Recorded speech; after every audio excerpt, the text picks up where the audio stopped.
Hello and what is up YouTube? My name is G3Iron and welcome to today's discussion where we're going to be breaking down player choices for characters, ascendancies, and popular skill gems during the opening week of the 315 Expedition League. If you are new to the channel, then you can of course like, subscribe, and ding the bell to be notified about future video discussions just like this one all throughout the ongoing Expedition League. If you're new around here, then welcome. Let me give you a quick overview about how we do these sorts of discussions. We pull all of our numbers from POE Ninja. POE Ninja pulls all of their character numbers from official Path of Exile grinding gear games based ladders. So all of these numbers are verifiable. You can go check them on POE Ninja. It's a wonderful, well-displayed, well-crafted website that really puts a wonderful finishing touch on a whole bunch of data that is otherwise less than wieldy to look at when you're looking at it on the official website. We spent a few minutes breaking down character choices overall, in other words, starting character classes, as well as character ascendancy classes, where characters subclass and specify their characters even further as they progress. And then lastly, today we'll take a look at skill gems and compare them between 314 Ultimatum League and 315 Expedition League and see how it is that player choices have changed over the last two patches. So without any further ado, let's jump in together and take a look at the numbers. Throughout our discussion today, the various displayed numbers that are going to be from Expedition Softcore League are going to be displayed in yellow and in general are on the top half of the display, and numbers from Expedition Solo Self-Found Hardcore are going to be in red and on the bottom half of your display. In SC, the Marauders at just under 5%, the Duelist at 14%, the Ranger at 21%, the Shadow at 17%, the Witch at 26%, the Templar at 12.3%, and the Scion at 4%. This shows you a bit of variation between character selections between SC leagues, where if you die, at worst you lose some experience or maybe you fail an encounter, versus a solo self-found, in other words, economically completely dependent on what you find, hardcore league, where if you die, you lose your entire character. In SSFHC, the Marauder is much more popular than in Softcore at 8%. The Duelist is way up there with an incredible 38% of the league playing, and then the Ranger at 15.8%, the Shadow at 10.5%, the Witch at 14.8%, the Templar at 10.7%, and the Scion coming in at the very last spot with 1% of player popularity for character selection during the first week of 3.15 Expedition League. The meta often changes in Path of Exile from cycle to cycle. If you are a longtime Path of Exile player, then you can remember way back when Vol Pact got changed and there was all sorts of changes to everyone's build and the meta in general way back then. If you're new to Path of Exile, then maybe this is something that you can hopefully begin to get used to. This is a pretty standard spread or standard change in between player popular choices between league to league. So let's take a look. What exactly changed in league starter, meta, and player choices between Expedition and Ultimatum, or rather coming to Expedition from Ultimatum? In Ultimatum League, the Marauder was at 5.7% popularity. In SC League,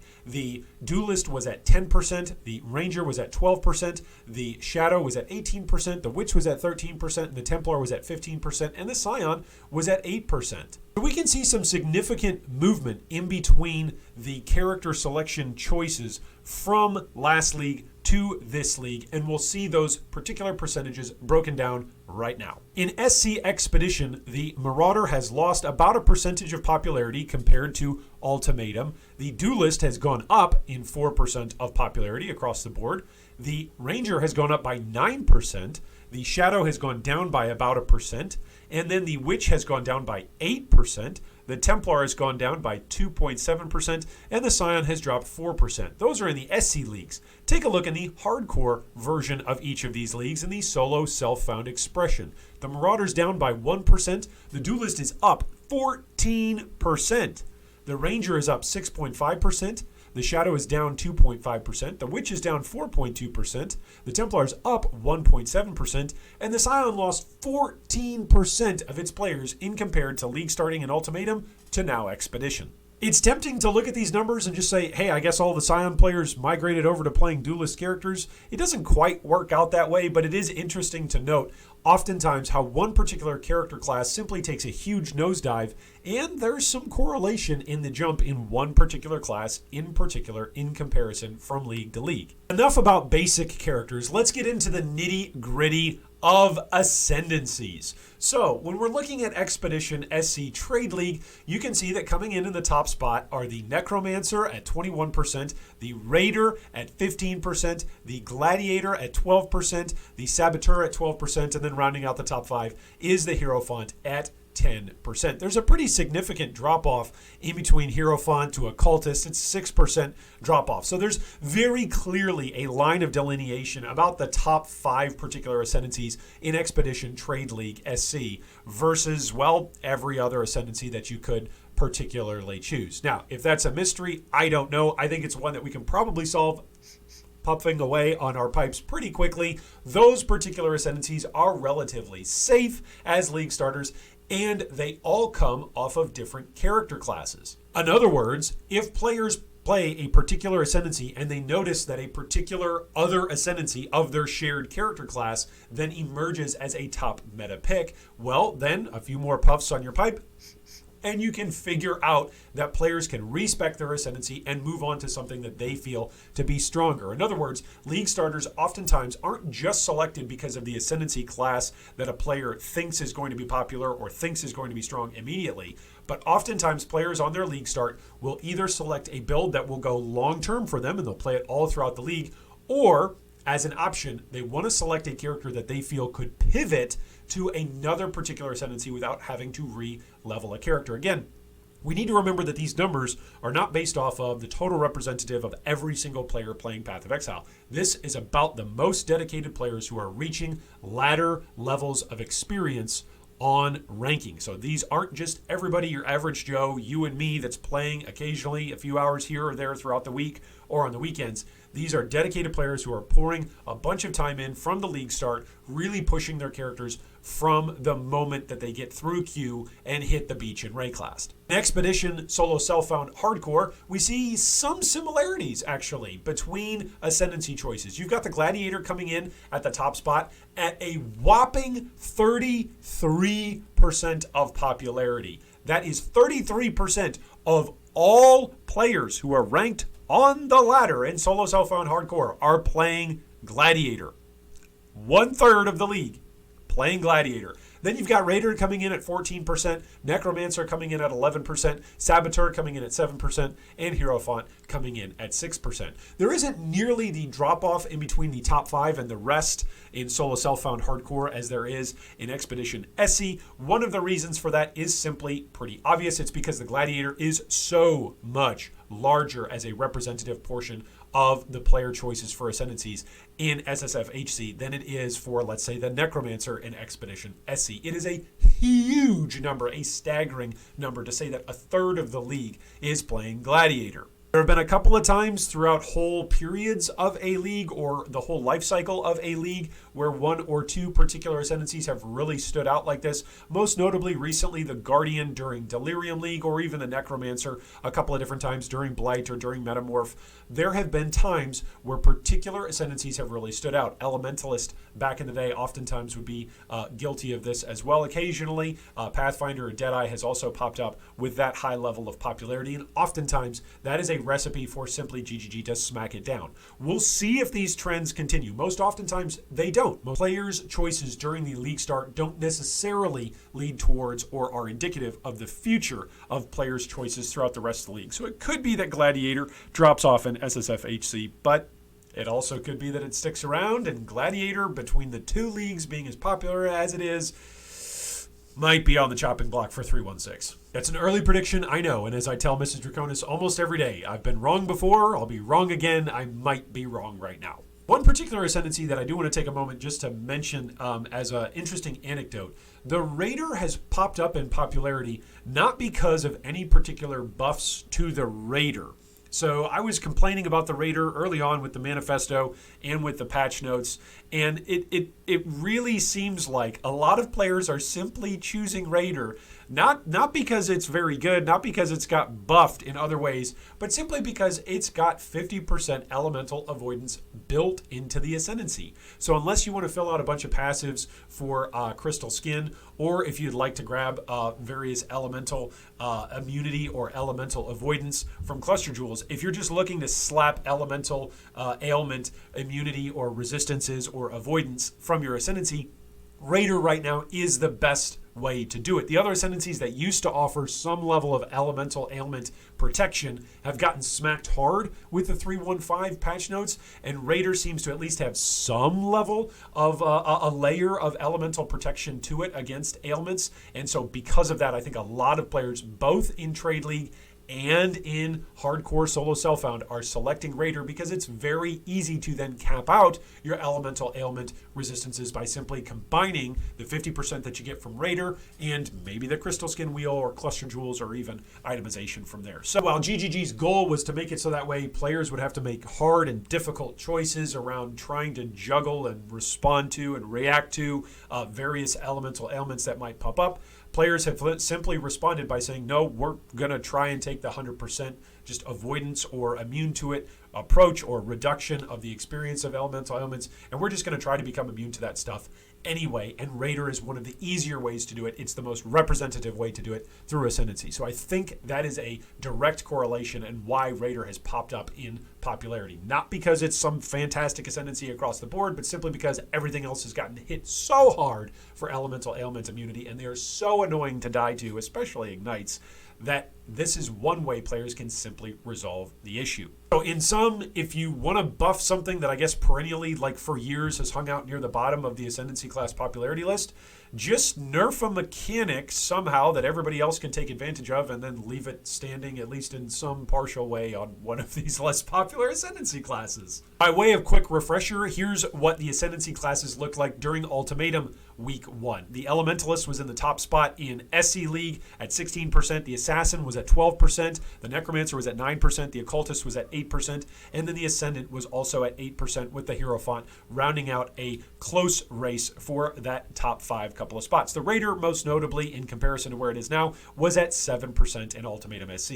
Look at the hardcore solo self-found trends though. The Raider was at 8%, the Trickster was at 10%, the Gladiator at 11%, the Champion at 11%, and the Ascendant as the most popular choice during Ultimatum at 15% for the opening week. For Ascendancies, what changed from 3.1.4 to 3.1.5? Well, on the top half of your screen, you can see Expedition. On the bottom half of your screen, you can see Ultimatum. Necromancer, for whatever reason, without receiving any buffs to its Ascendancy in particular, has jumped up as a league starter from 9% all the way up to 21%. I think this is just because as a player population in general in Path of Exile, players across the board are becoming more accepting, one, of the minion playstyle, and two, becoming less tolerant of the various nerfs and uncertainty that comes with playing something that isn't a minion-based summoner. In other words, some players are choosing to play Necromancers and Summoners not necessarily because they like the playstyle, but because they can tolerate it, and they can say, at least this is going to get me to maps, and it is a safe way to jumpstart my Atlas. Meanwhile, some notable absences from the top portions of the Ascendancy Choices charts, both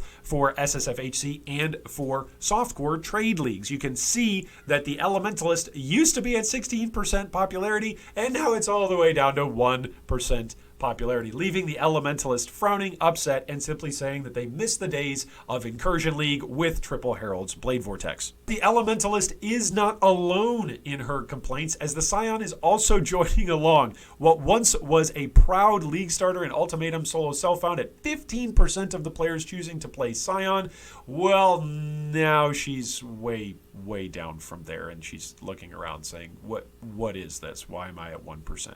Overall, I have to think if Grinding Gear Games is looking at these numbers as any sort of representative way of seeing whether or not their patches and their manifesto generally change players' minds and change players' opinions, I think the answer has to be yes. Gladiator as an example of this. While Gladiator was considered strong during Ultimatum, as 11% of the players playing Ultimatum during the first opening week chose to go Gladiator, now there's 33% of the players playing that. And that's without any meaningful changes to the Gladiator. That's mostly skill gems and, of course, nerfs and changes to mana multipliers and the way how players are interacting with the level of difficulty and challenging content that we're presented with in 3.1.5. In other words, Grinding Gear Games, without having to do an entire Ascendancy rework, has indeed shaken up at least some aspects of the Ascendancy meta. As we wrap up today's discussion, let's take a look at some skill gems. In Expedition SC, we see that Ray Spectre is coming in as the top 5 link with 11% of the player population playing it. Spectral Shield Throw has got 10% of the player population playing it.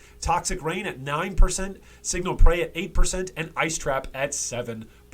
Over in Expedition SSF-HC, you've got Spectral Shield Throw at a dominating 26%. If Boomhauer was here, he'd be like, dang on, man, Spectral Shield Throw, man, play Gladiator.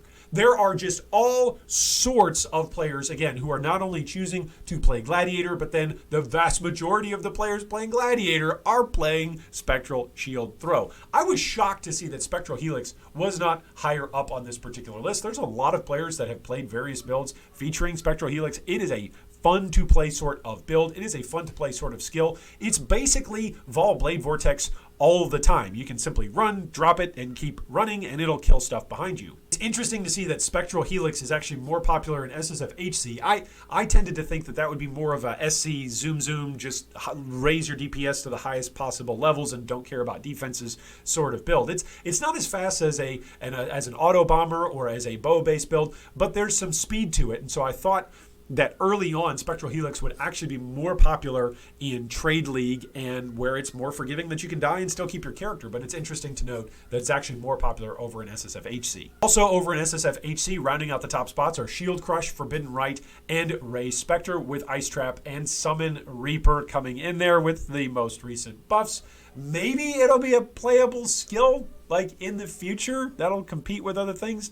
At the moment, it's just kind of a meme, and it's kind of sad, but what can you do? What changed between Ultimatum and Expedition for player gem choices? Well, there's a couple of things that changed. During Ultimatum, Week 1 in SC Trade League, we saw Blade Blast coming in at the top spot, Cyclone, Burning Arrow, Toxic Rain, and Vortex, along with Ray Spectre. But Ray Spectre wasn't nearly the level of popular that it is this particular league. There has, again, been no particular buffs in the patch notes. There have been a couple of buffs with the reductions to the cost for mana reservations in order to buff some very specific Spectre setups since 3.15 has dropped with some of the smaller patches and buffs and changes and hotfixes.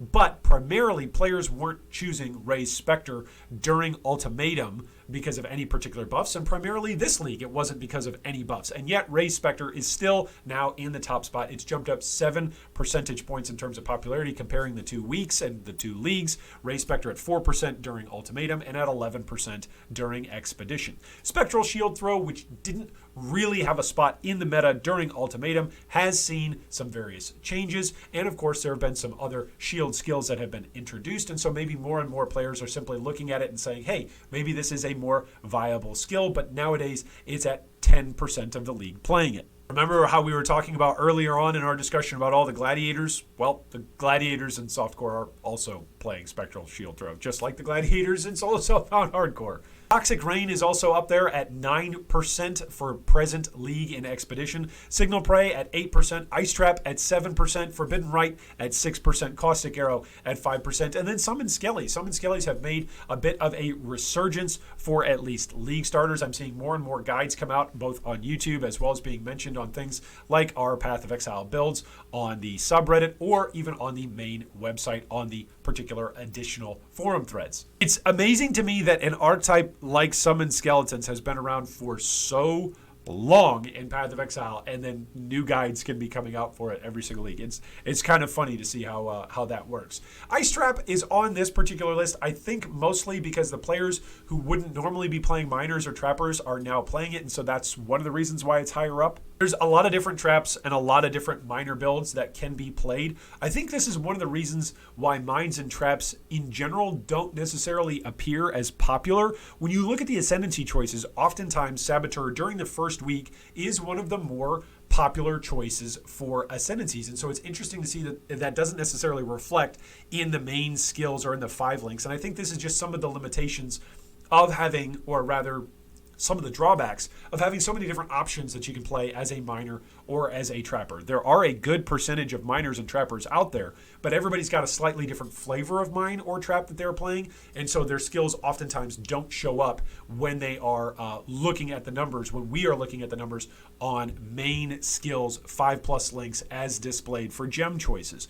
Oftentimes those 12% of the league or 15% of the league, or even sometimes as high as 18% of the league that are all playing Sabo are all playing slightly different versions of the Sabo using different active skill gems. Well, thanks so much for joining us for today's discussion. I look forward to hearing down below in the comments any feedback, thoughts, or ideas that you've got as you've been looking at the 3.15 Expedition League meta over the opening league start. I'd love to hear how your league starter has turned out, if you've already decided to re-roll, if you've pivoted on to a different Ascendancy than what you chose, or if you're still sticking with your league starter. Is your league starter going to be something that you're going to stick with throughout the rest of the duration of the league, at least into the foreseeable future? I'd also love to hear down below what stood out to you about what players are choosing, not just your own experience, but in general, based on these trends. What stands out to you about player choices during the opening week of the Expedition League? Hopefully I've shared some of my thoughts and you can react and tell me how I'm wrong down below in the comments. Thanks once again for joining us, and I hope today is the day a Mirror of Calandra drops for you. If you'd like any more information about the topics we chatted about today, links are provided down below in the video description. The G3 community has grown a ton over the last several years, and that's thanks to viewers like you and faithful Patreon supporters. Big shout out to longtime supporters and first-time supporters for this month.